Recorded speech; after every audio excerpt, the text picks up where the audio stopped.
Pati copper tubes ng mga aircon sa isang simbahan sa Quezon City hindi na po pinalagpas ng mga magnanakaw. 3 arestado na itinanggi ang alegasyon. Balitang hatid ni James Agustin. Kita sa CCTV footage ang 3 lalaki na binababa ang mga copper tube mula sa isang tricycle sa bahaging ito ng Barangay Bungad, Quezon City madaling araw nitong Sabado. Inilagay muna nila ito sa gilid ng kalsada at saka inayos. Ang mga copper tube ninakaw pala nila sa compound ng isang simbahan. Sa CCTV namang ito kita ang isang lalaki na kinukuha ang mga copper tube ng air conditioning units. Ayon sa pulisya, nadiskubre ng isang empleyado ng simbahan ng pagnanakaw. Nasilip ng ating complainant na sa kanyang cellphone na yung sa live CCTV footage na merong nagaganap na pagnanakaw doon sa kanilang simbahan. Bandang alas 2 ng umaga.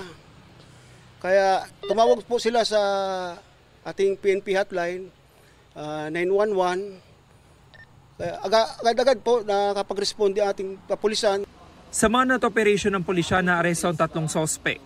Natunto ng ginamit nilang tricycle pero hindi na nabawi ang mga ninakaw na copper tubes.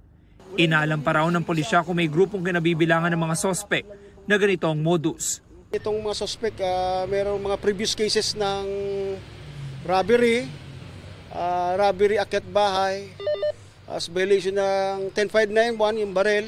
Yung isang suspect po natin, nahuli na rin siya sa section 11 ng 9165 ng Anti-Illegal Drugs. Itinanggi ng mga sospek na sangkot sila sa pagnanakaw. Hindi ko magagawa yun. Pinaralan po ko ng mga pasero ko na hindi ko kilala. Sir, wala po akong kinalaman din, sir. Ako po yung may-ari ng tricycle talaga. Pinapabiyahe ko lang siya. Hindi po ako dun kasama po. Wala po talaga po akong alam dun.